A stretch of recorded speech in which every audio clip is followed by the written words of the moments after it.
तो जय श्री राम, हर हर नर्मदे। सुबह हो चुकी है, हम नहा धोकर फ्री हो चुके हैं और आज हमने तवा नदी पर स्नान किया, अपनी पूजा अर्चना करके फ्री हो चुके हैं। और हमारे डंडी महाराज पता नहीं क्या बांटते फिर रहे हैं। फिर हमने पूजा पाठ करने के बाद पाया यहाँ पर बाल भोग। सभी लोगों को हमने दिया थोड़ा थोड़ा बाल भोग और बाल भोग पाकर हम निकले अपने आगे के सफ़र की ओर। तो हमें आज पहुँचना है नर्मदापुरम। तो नर्मदापुरम के मार्ग में देखते हैं और क्या होता है। कुछ देर चलने के बाद हमारे सब साथीगण थक गए थे, तो हमने कुछ देर विश्राम किया रोड पर। फिर उसके बाद हम आगे देखते हैं, हमें एक महाराज जी मिल जाते हैं जो हमें बिस्किट प्रसादी देते हैं और फिर हम निकलते हैं आगे। देखते हैं मार्ग में और क्या होता है। फिर हमें पड़ता है एक मंदिर, तो हमने सोचा इस मंदिर के दर्शन कर लिए जाएं। ये श्री 12 ज्योतिर्लिंग मंदिर था। यहाँ पर सभी ज्योतिर्लिंग स्थापित थे एक साथ। तो हमने मंदिर में एंट्री करी और हमें सबसे पहले दिख जाते हैं हमारे बाबा भोलेनाथ। तो हमने बाबा भोलेनाथ के दर्शन किए और उनके साथ में माता दुर्गा।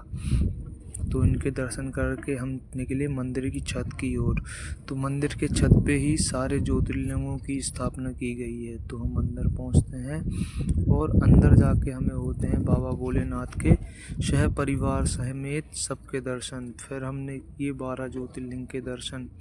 यहाँ पर सभी 12 ज्योतिर्लिंग बहुत अच्छे प्रकार से बनाए गए हैं। ये हमारे जगन्नाथ प्रभु और सभी छोटे छोटे रूप में सबकी मूर्तियाँ लगाई गई हैं। और हम देखते हैं आगे क्या क्या होता है।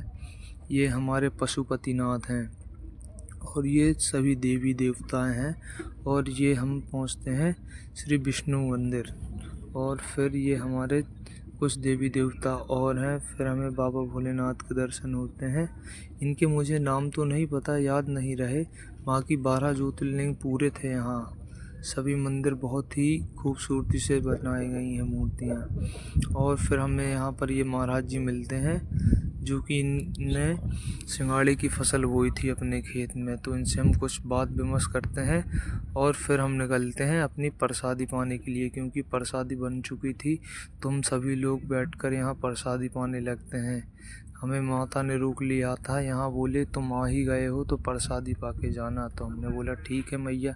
और यहाँ मिलती है हमें गौरा नाम की एक लड़की, तो हमने इसका नाम रख दिया गौरा मैया। इसको एक बिस्किट का पैकेट दिया, बहुत खुश हो गई थी। तो फिर हम निकले अपने आगे की सफ़र की ओर। आगे देखते हैं और क्या क्या होता है। पंकज महाराज और मैं निकले। फिर हमें रास्ते में पड़ता है एक ब्रिज। तो फिर ब्रिज पे हमने बत्ती लगाई, क्योंकि नदी कोई सी भी हो क्रॉस करने के पहले बत्ती लगाना पड़ता है, उसके बाद क्रॉस करते हैं। ये देखो हमारी माताओं की फ़ौज करेगी मौज। बहुत मस्त चल रही थी फ़ौज।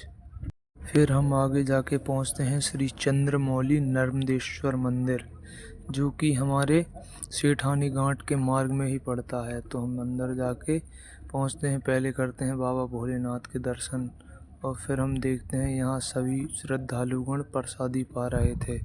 तो हमें भी प्रसादी पानी पड़ी। ये जो सामने महाराज जी हैं इन्हीं का मंदिर है। ये माने नहीं, बोले महाराज भले ही थोड़ा थोड़ा पाना, लेकिन पा के जाना पड़ेगा, ऐसे नहीं जाने दूंगा। तो मैंने और भूरा महाराज ने आधी आधी पूड़ी खाई यहाँ पर। और फिर हमने लगवाई यहाँ अपने दस्तावेज़ों पर सील साइन। और हमारे डंडी महाराज कुछ पूछ रहे थे, पता नहीं क्या पूछते रहते हैं। ये दिन भर दिन कुछ ना कुछ करते रहते हैं मज़ा में। फिर हम अपने आगे का सफ़र जारी करते हैं। हमें पहुंचना था सेठानी घाट।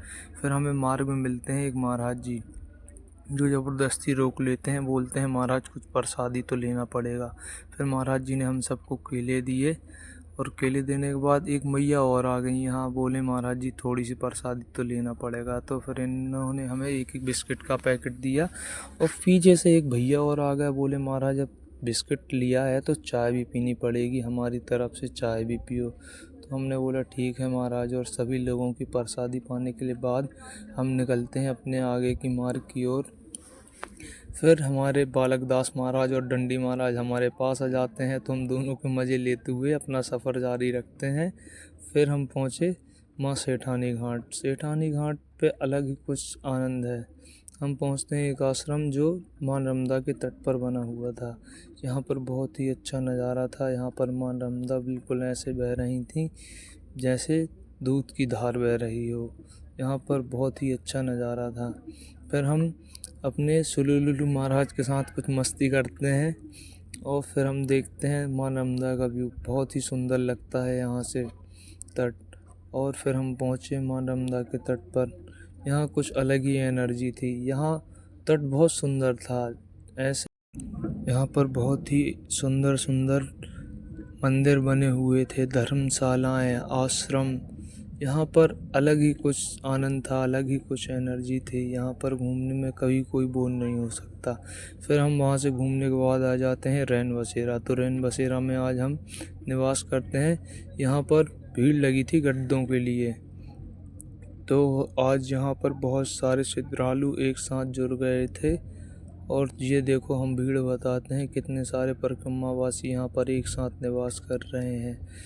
सभी लोग अपनी अपनी आसन बिछा के रखे हैं। फिर हम सभी लोगों को गद्दा बांटते हैं और फिर आ जाते हैं माँ नर्मदा के तट पर अपनी पूजा अर्चना करने के लिए। तो हम पूजा अर्चना करते हैं और यहाँ पे देखते हैं माँ नर्मदा के तट का नज़ारा बहुत ही सुंदर था।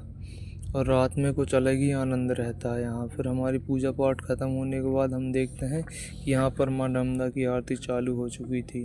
तो हमने सोचा अब आरती छोड़ के तो नहीं जा सकते, तो फिर हम आरती में और खड़े हो जाते हैं। और माँ नर्मदा की आरती पूरी करने के बाद फिर हम यहाँ से आगे निकले। तो हमें रास्ते में कुछ लोग सोते हुए मिले, तो हमने सोचा इनको प्रसादी बांट दी जाए। तो फिर मैं और मेरा भाई बिस्किट के पैकेट और नमकीन का पैकेट लेके आया और सभी लोगों को बांटा। और उसके बाद हम आ गए अपने रैन बसेरा पे। तो हमारे यहाँ पर दोनों महाराज डांस का आनंद ले रहे थे भजनों के साथ। यहाँ सारी माताएं भजन गा रही थीं और एक मैया डांस कर रही थीं, बहुत ही सुंदर। फिर हम पहुँच जाते हैं माँ नर्मदा के तट पर। नर्मदा के तट पर अलग ही कुछ आनंद है।